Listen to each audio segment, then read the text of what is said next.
And we are live here to chat about the Microsoft suite of products. Just kidding. We're here to talk about the Superman and Lois finale, Marvel's What If, DC Stargirl, and just like every not nerdy thing you can possibly think of. I have bad news for you, Kate. That bad news is, even if we're talking about comic book shows, I think that's What's the bad technically news? classified as nerdy.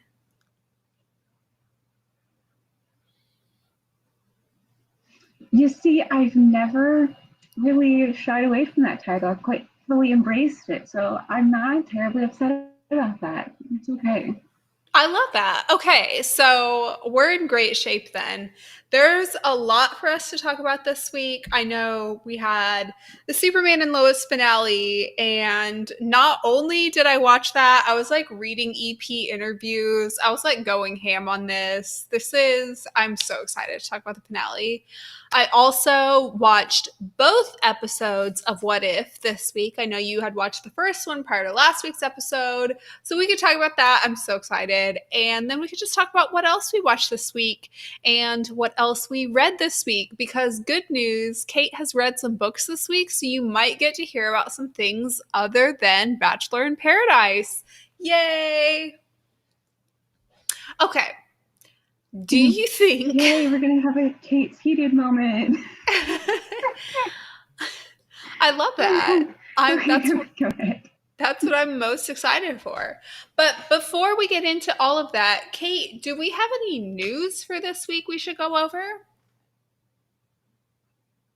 It was a very light news week, and by that I mean, no, I have nothing to say. I got everything out that's new and upcoming last week. I have non-TV related news. Okay. I got new Invisalign. So recall, and I know we were all on the edge of our seats about this. We've been on a journey, and by we I mean all of us, not just me. Like, we have been on a journey. So I went through like my first batch of Invisalign or whatever, and there were like, I don't know, however many trays, like 15 trays or whatever. Well, the trays had like these weird bumps on the front to like get your teeth into place, but now I'm like doing like basically the retainer trays, so there's not bumps on the front, so I might sound a little more normal. And I have like, it's just like normal like retainers, like clear retainers on my teeth. I'm so excited. I feel like okay, so like I never had like braces in like middle school or high school, but I feel like this is what it felt like as a kid to get your braces off. I'm pretty sure I can confirm I had braces. And funnily enough, I had similar experiences this week. I have developed TMJ, and I had to get sexy night guards. What? What is TMJ? So I don't remember what it's called, but like several people in my family have it. It's kind of where you like grate your teeth or like grind your teeth at night, and it loosens the cartilage, but that connects your jaw to the rest of your skull. And because of that, it can actually slip between improperly, and it will like wedge my jaw open, and it hurts like crazy when it does that. So I have to now wear a night guard so that hopefully that'll firm back up and it won't do that anymore. Wow. I got like empathy pains just hearing that. But also, I really grind fun. my teeth at night as well, or like I did before I got Invisalign. And they said they think like the Invisalign straightening it out will stop me from grinding my teeth. Like they think I ground my teeth because like my jaw is weird or whatever. But if Invisalign doesn't fix it, then I'll have to get a night guard as well. So like, let's all just wait with bated breath to find out. I know that's the most like exciting thing. We're on the edge of our seat.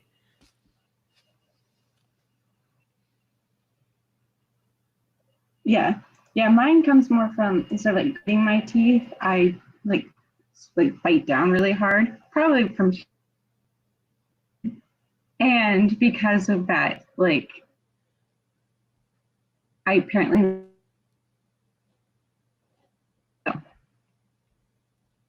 Huh. but That's so exciting. Shout out to teeth grinders. We are the elite. It's because we are aware of more in the world that we grind our teeth in frustration at the rest of you. So honestly, it's everybody else's fault. Not ours. And this is why our night guards should be subsidized by the people who give us frustration and cause them. Thank you for coming to my TED Talk. Please grab a flyer on the way out. And we will now be discussing the Superman and Lois finale. I'm so excited to talk about this, Kate. I know we were like very briefly talking about this earlier today, but I don't have your rating. I don't have your favorite scenes. Like, there's so much I don't know about what you thought about this finale. So, do you want to kick us off with what you thought?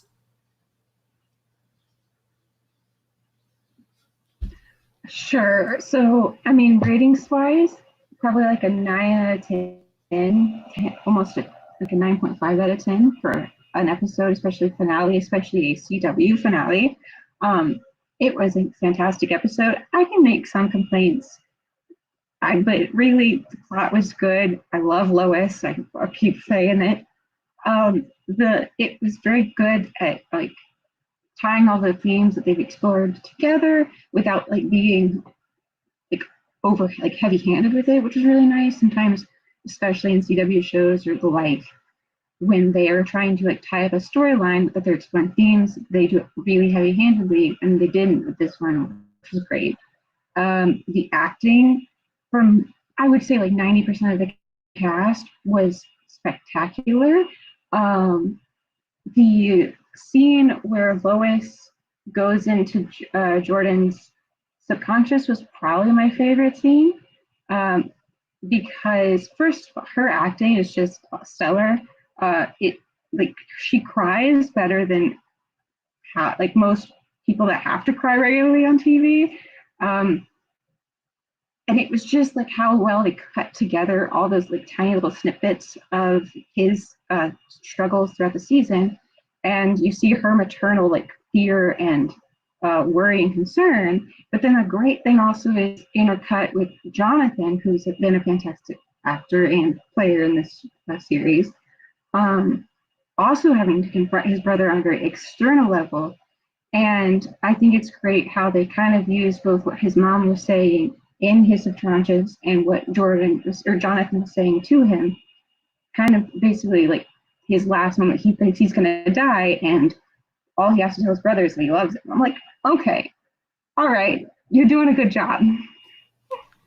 I feel like this is like there was a lot about this finale that wrapped up season one, but I think most of this finale is actually setting up for season two and beyond.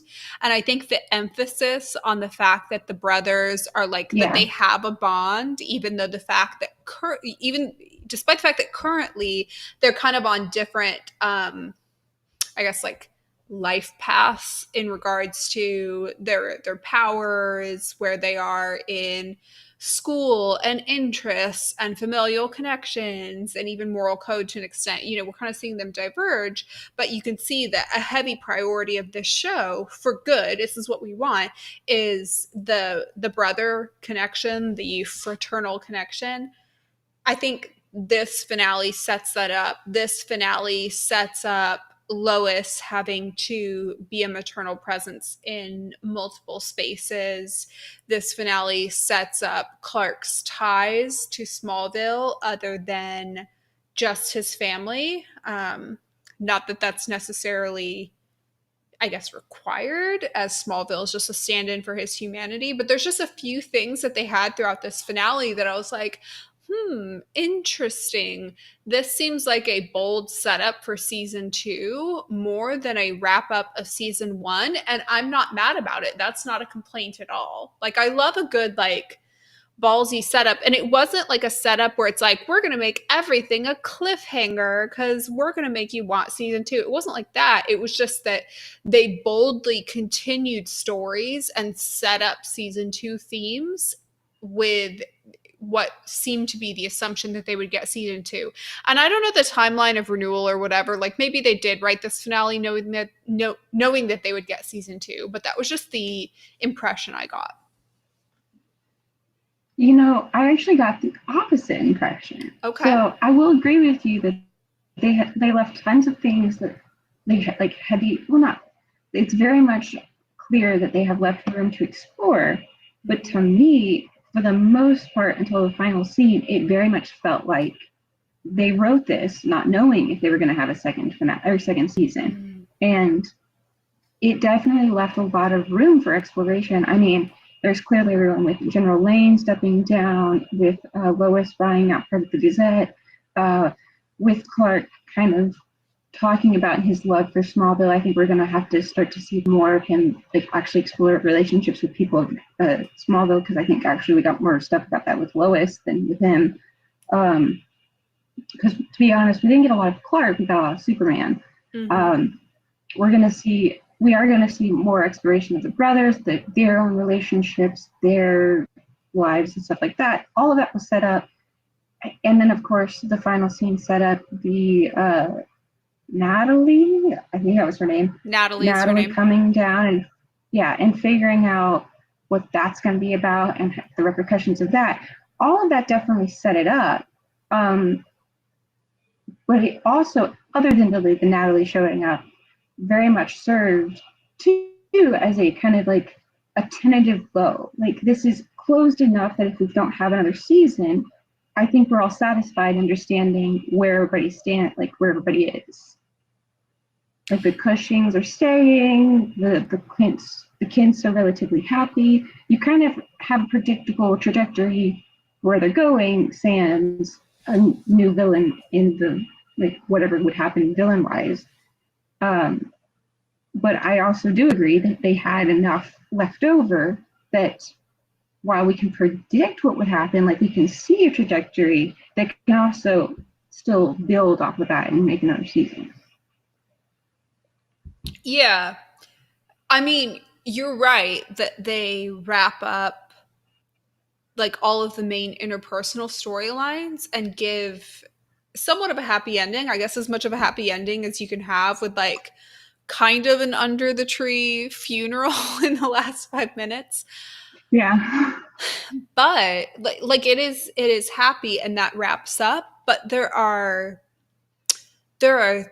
I guess I keep saying themes and I feel like that's the wrong word and I should know the right word, but here we are. There are the beginnings of plot points, maybe, or particular paths to explore that they start in this finale that seem to be setting up for season two for me or and beyond. And the emphasis on the brothers' loyalty and bond to each other seems to be a key one. And maybe it kind of goes without saying, and maybe it was kind of hinted at all season, and I'm just like wanting it spelled out. But earlier on in the season, they seem loyal to each other. They seem to like each other well enough. They seem to, be siblings, whatever. But you didn't see this like deep bond between the brothers sometimes. They would kind of be flippant or not necessarily want to hang out with each other or just how you might expect teen boys to be. And it was throughout the season that we see this bond develop between them saving each other's lives, appreciating each other's powers. In the case of like Jordan helping out Jonathan's friends and vice versa, that it kind of led up to this finale where they show that they are able to, I guess, like mentally communicate with each other even when the other one is under some sort of, mental bond. And that just seems like that setting up for this to eventually come into play when one of them chooses to go dark side, not to use like Star Wars terminology, but you understand what I mean. I feel like one of the two will choose to go dark side and the other one's going to have to mentally pull them back, and that scene was setting up for that to happen in like season 2 or 3. I don't know. Maybe I'm borrowing a plot line that we haven't been given yet. I I can see that. I think part of that comes from us both watching on the CW and reading into the hints. Yeah. But I kind of want to raise the flag that this show is, in a lot of ways, kind of not written like a typical CW show. So I think we both keep reading into like small little things and hints that would normally be a very big flag of what's about to happen. And I think I really am just interpreting that. I don't particularly love the one sibling goes dark, one sibling has to save each other, and I I don't love that, and I really wouldn't like the whole concept. Jonathan went dark because Jonathan's the one without powers. Jonathan, they would have more to explore about like resentment, and it would less be because as much as Jonathan has had jealousy issues, he hasn't been one that has. It's not as big of a part of his character to have like depression and anxiety and stuff, where it has been with Jordan, and they normally will go for that. They'll normally go fight Jordan, and I don't really want that.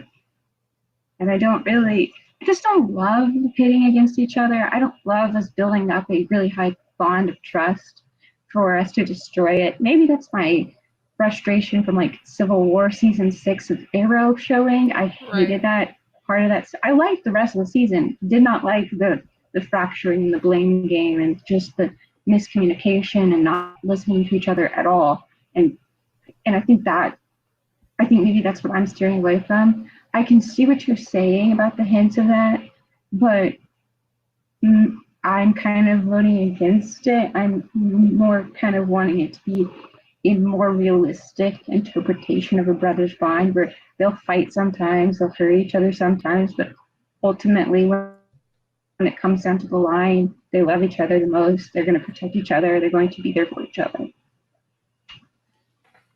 I hope that you're right. I think that will happen in the end.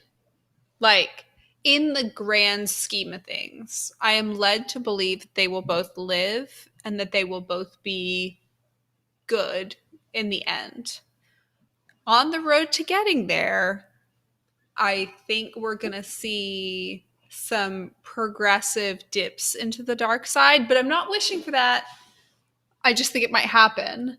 Instead, though, let's talk about Lois, the person who we do not believe will go dark side at any point, or at least I do not believe she will go dark side at any point.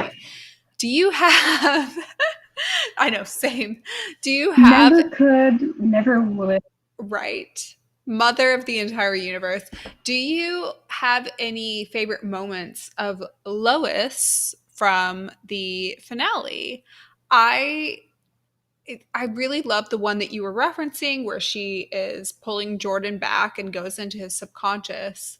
But I also loved just her reaction in that moment at the end when her, not her, but technically her daughter from another universe shows up. Like, excellent acting in an entire scene with no lines or really facial expression variance. Just really well done. Made me very excited for It what I was all in the presume will be her eyes. season 2 plot. Yeah. I mean, when I think about it, I mean, let's be honest, she has very much carried the show, and it's not in like a dissing way of everybody else, but she is very much the heart of the show, and a show that normally would put Clark at the heart of it. Um, and I think that's great. It's my favorite interpretation of Lois that I've ever seen. I haven't seen every interpretation, but it's the favorite I've ever seen. Um, because I think a lot of it comes down to she is the hard ass investigative reporter, but she's also very warm and maternal, and it kind of shows you can be both. And she's extremely caring, but kind of is always the hold on, let's put a pause and just think this through. She kind of shows that you can be both emotional and logical, which I really enjoy. I think that's very rarely done and done well. Um, but I mean, through this episode, we had the scene where she's like fighting to stay put together and like stay calm in the beginning when they're trying to find Jordan, and she's like, you like the way she did it, where she's both very strong and like focused, and yet falling apart at the seams. The way that she did that scene was so well done, because you can I felt like I could viscerally feel her anguish at like, where's Jordan? And also like it was very impressive and believable by she was still able to kind of move forward, even if it was in a very like single-minded way. Where she goes and confronts whatever her name is, however tactless that kind of was. It was a very realistic scene. And then I loved how the scene where she goes and she goes and saves Jordan. And then I also really liked the scene between her and John near the end, where she's like, you can stay. You always have a place with us, like all that. And he's telling he her tells like, her, when I look at you, I still like yes, see my wife.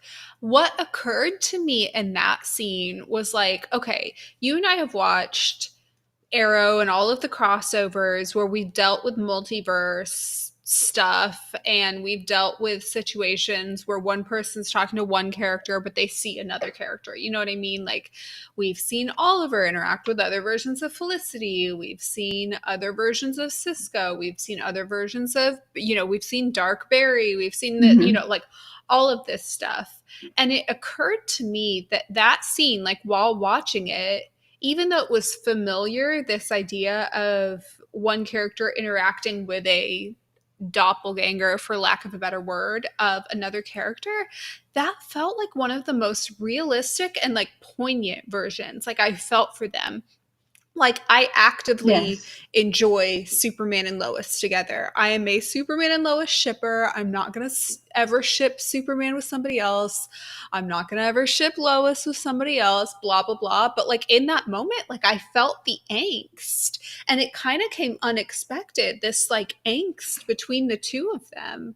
And that it struck me as like one of the more Yeah. emotional ways this universe has handled interacting with your doppelganger. Yeah. Because I mean, whenever I think of all the different times we've interacted with multiverse versions of spouses or like of significant others, the only other one that ever really I thought was effective was when we did the crossover in season 6 of Arrow, where he pretends to be the bad guy and he sees Felicity and he can't do it. And but there was still something like it's ultra fantastical in that setting. I mean, we were on Earth X at that point. It was still, and it was very dark and gritty and highly, like it was just very superhero campy. Mm-hmm. Whereas this scene, you very much felt for both of them. You felt for in a very real way. Like it's very much impossible, but you can almost feel that what they were feeling and understand it in a weird way. You Lois just wants to protect him because he's her friend now. She sees him as a friend, almost as a brother, because of the things that they've gone through together. But he does not see her as his sister. He sees her as a woman that looks like his wife, a woman that seemingly acts very much like his wife. Mm-hmm. When we saw the clips from their timeline, she seemed very much like our Lois. So it's very interesting for us as an audience to see. It's almost more like it's very reminiscent, more of a like a anesthesia mm-hmm. type storyline to me. Yes. Where like he still remembers his wife, but she has forgotten him and moved on and had her life of her own. And now they have a relationship together in a I know you, I trust you, you are important to me. But he will never forget that she is just like his wife, looks just like his wife. And because he respects Lois, because he respects Clark, because he likes the Kent family, and because he doesn't want to do it to himself, he cannot stay with them any longer unless they need his help again. Because that was kind of like an unspoken thing, like, unless you need my help, unless the world's ending again, I can't stay here.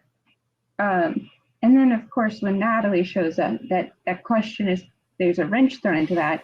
But that scene itself was so beautiful because, for as much as that is an impossible thing for us to experience, it felt very relatable. Mm-hmm. It did. The emotion feels very relatable in that scene. The emotion of the reunion, the emotion of the, I guess, like Kent family watching that happening also feels pretty relatable.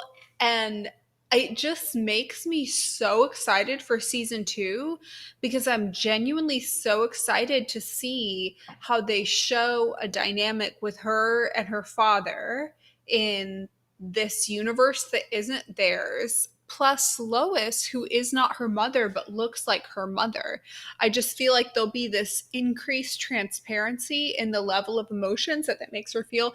And also, like, okay, I'm not super into Mm-hmm. just the idea of multiverse for the sake of multiverse. You know what I mean? Like, I guess from a entertainment standpoint, it's kind of fun to see the same actor play different characters. So that's been kind of rewarding, but we've also sort of seen that a few different times.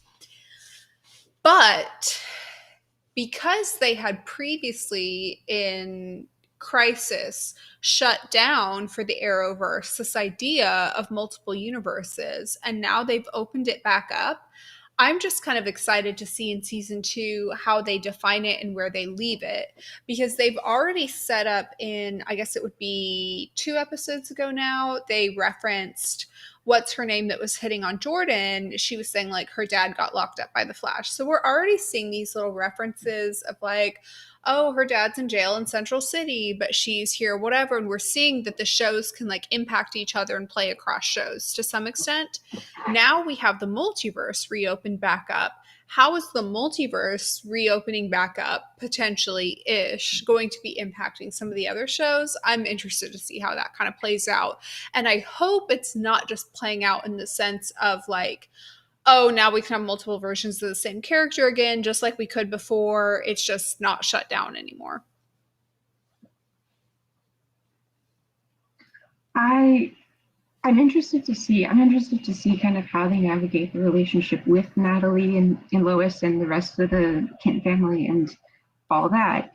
And I will say I'm open to like continued small references to the events of other shows, but I don't want the same level of interaction that we had during the time of Arrow Yeah. because they always kind of were written to the detriment of the strong and steady show that had the least amount of like otherworldly or fantastical elements. And for the fact that this is Superman and we're just dealing with an alien invasion of the mind, it is still very much, weirdly, a very grounded show focused mainly on family and how we kind of process our emotions through that. So to involve a, involve a show that's supposed to be about family but is really not and has, I don't know, big sharks marching around on the streets, um, and try to have that show heavily influence this show, I'm not really into that. I don't really want that. But like small little mentions of we used to live in Central City and the Flash arrested my dad, that's fine because it still tells us like, hey, this is in the same universe. We Mm-hmm. still remember the characters. We can still pay homage to the characters and the shows that started it all. But we don't have to have the baggage that sometimes negatively affected and continues to affect the other shows. Yeah. No, I completely agree. And I see the other shows like kind of trying to deal with that. I see like for example, I don't watch Legends, but I know there's a Legends wedding coming up and they were like referencing the Oliver and Felicity and whoever else wedding, and that I thought was kind of funny. There was I saw it interestingly right after the Superman finale, and I'm not faulting anybody for this, but I saw some Supergirl fans were kind of upset about the Superman and Lois finale that Supergirl has remained so unmentioned in this season entirely. So I just think like depending on what show is sort of your favorite, what universe is hitting well with you, you may or may not be disliking things in other shows because they aren't either involving your show enough or they're involving your show too much. I don't know. And I've certainly been there. Like back in Arrow days, I was very much on the like, no new friends, do not involve my show, do not refer to my show, do not come on my show. We do not need to spin off any more children. Thank you so much. We're closed for business. I don't know. It's interesting to see that perspective remain. Yeah. I mean, and as a defense for the Supergirl thing, where she wasn't mentioned, I would assume that pretty early on in the writing and filming of this season, they already knew that this would be the last season of Supergirl, and it would be kind of weird to mention her a lot. And then I don't know how they're writing her off. I don't even know if that shows are done airing or not, but it might be a little difficult or convoluted to mention her several times in season 1 and then her not exist anymore as a superhero throughout any following seasons of Superman and Lois. Yeah. They have mention of the characters. They mentioned Oliver once or twice. They've mentioned the Flash once or twice, and they had Diggle. But it's still been relatively unaffected by everything except by like as almost like a remembrance of what has happened rather than continual effect. Because we still, like, for some reason, have teenage sons, even though they spun off, like, that part of the timeline makes no sense, and I've just decided to ignore it, but it is there. It's just like pay no attention to the timeline behind the curtain. Yeah, I almost kind of want to make the argument that maybe it's several years in the future compared to the other shows that are currently airing. And that's why, like, Diggle kind of came on the show. There was no real conversation about him being the possible Green Lantern, even though I know in The Flash, he had been on an episode a week before, and it was very obvious that he needed to figure out if he was going to be the Green Lantern or not. So, I mean, this could be like 15 years in the future, and he may have already become the Green Lantern, been the Green Lantern for a few years, retired as the Green Lantern. So that's the world I'm existing in. It's like, the timeline is very arguable. It makes very little sense. And therefore, I don't really care. And I think it's better if we don't involve the other places too much. Yeah, I agree, especially since I think a bunch of them are about to end. Obviously, Supergirl, but like I think Flash will end pretty soon too. But I don't know. Okay, so speaking of DC shows that I don't want to end, quick commercial break here to talk about Stargirl. I am once again making the pitch that you should watch Stargirl, but here's why for this week. Here's the reason for this week. Okay, so it's like a female-led DC superhero show. It's very cute. It's kind of like young adult in a fun way, you know, like not in a Riverdale way, a lot closer to like the kind of cheesy young adult vibe that Mysterious Benedict Society has in terms of age range as compared to like the cheesy young adult vibe that like Glee or Riverdale or Pretty Little Liars would have had, right? Right. Okay, but here's the other thing. They're actively messing with me. They are actively toying with me at this point, and I will tell you why. Recall that last season, I was like, okay, I hate the dad, but like I always hate the dad. And not in like some sort of anti-man way, although there's that too. But like whenever there's like what would be considered like the stereotypical American dad on shows like this, where there's like this sort of like aw shucks dumb guy who's just like doing his best, but doesn't know what the right thing to say. Just like that kind of vibe. Like, I hate it. Like, that's so annoying. Whatever. But like, fine for a show like this. Anyways, that's her stepdad.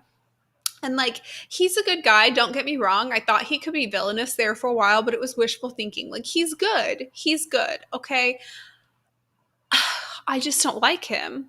Right? Okay. So her mom in the first season had like, I guess he was like her boss at one point. I don't know.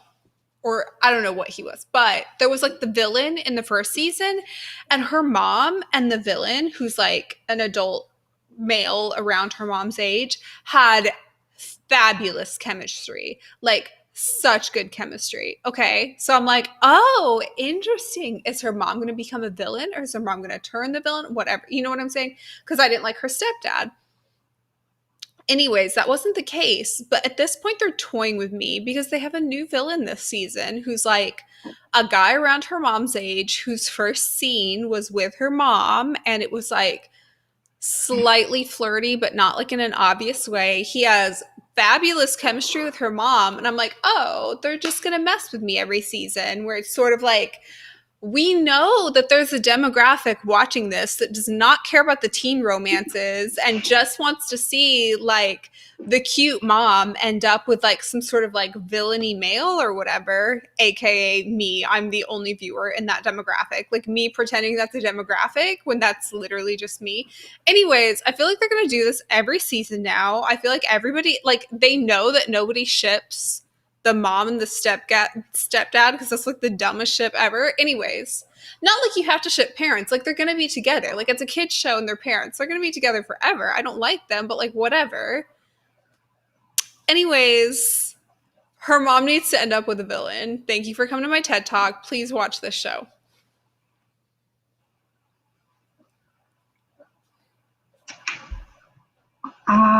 I feel like you just asked me a question, but your voice completely cut out, so I have no idea what you said.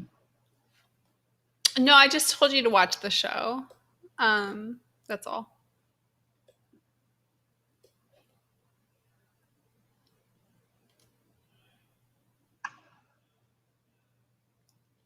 I still can't hear you. Oh, is my internet okay?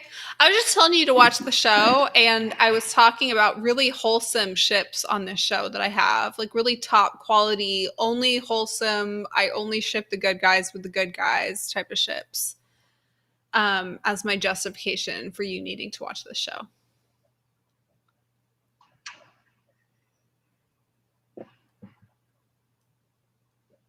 Still can't hear you. You can't hear me? Oh no. Okay. Well, it looks like my volume's up. Like, it's Because it's really slow. It's very jumpy. I don't know if the connection's gone bad or something. oh, maybe the connection is not good. Let me see. Let me close out of anything else that's going on right now and see if that improves it. Any better?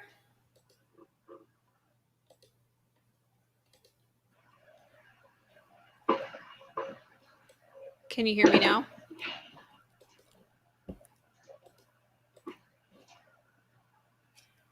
Hello?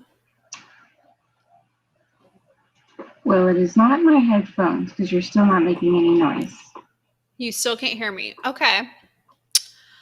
Well, how about this? I will toss it to you, and I'll send you this message as I'm tossing it to you, to go ahead and talk about what you read this week. And we'll close it after that. If you still can't hear me.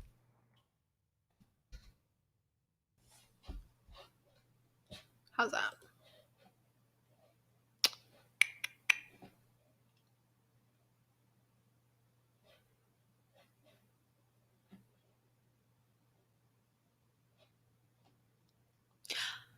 Well, it looks like you're frozen. I got about this far in, and I had to stop because this book follows Mary Bennett, the middle sister of the Bennett family, and it's supposed to be an exploration as to why she's the introvert and give her her own romance. The problem is, it's the entire time it's very self-pitying. She blames everybody else. Initially, you do see why she is the ugly duckling of the family, because it talks about how she was kind of called plain her entire life by her mother, and why she started to slowly pull away from her sisters. Um, but by about page 80, it becomes very much blaming people, especially Lizzie for some reason, which is weird. Uh, and it continues to poorly write other characters such as Charlotte. Mary's, like, I don't like Mary. I liked Mary in the initial novel. She had her own issues, but she was actually kind of funny to me, in a weird way, and I could understand her through just inference.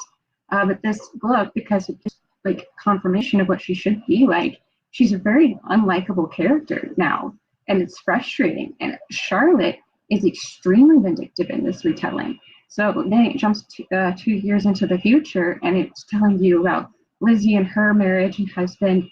And basically, Mary only stays with him for a few weeks and decides, well, he hates me, I'm going to leave. And Lizzie doesn't love me anymore because she's married now. And I'm like, what? No. It was so infuriating. I was raging about it. It was so frustrating and upsetting. Variation, adaptation, all the time. They're very fun. This one was infuriating, and it was wild. So then I had to find something to pull me out of that slump. So then I found an audiobook called How to Fall in Love with a Man You Thought You Hated. It's one of my favorite books I've read all year. It's funny, it's cute. It basically takes the concept of what if, when she's walking with Colonel Fitzwilliam through the park, if instead of Colonel Fitzwilliam telling her the secret about, she finds out the truth of Wickham. And so instead of being like mad at Darcy when he comes and proposes, she's a little tipsy because Charlotte was so worried that she was so upset over the truth about Wickham that she put brandy in Elizabeth's tea, and when tipsy, and instead just kind of comforts her, and they form more like an understanding. They agree to a courtship. They go to London. They talk with the family. It's far more like it's an involving romance, and it's so well done, and it's so well narrated. So I highly recommend that audiobook. And it took me out of my very unique slump of the Austen That variation common. sounds so So that is what good. I've read this week. That sounds so good. I don't know if you can hear me, but that sounds incredible. And I feel like I haven't heard of it. I have heard of the other Bennett sister, but I have not heard of the second book that you talked about.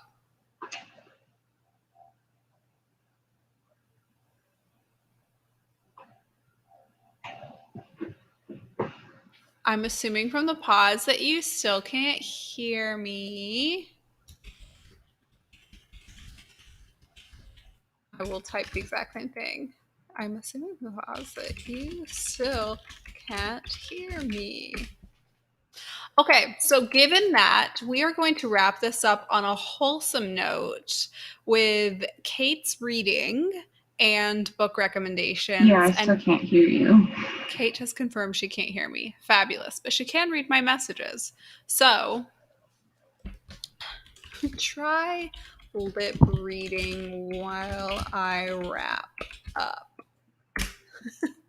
Lol.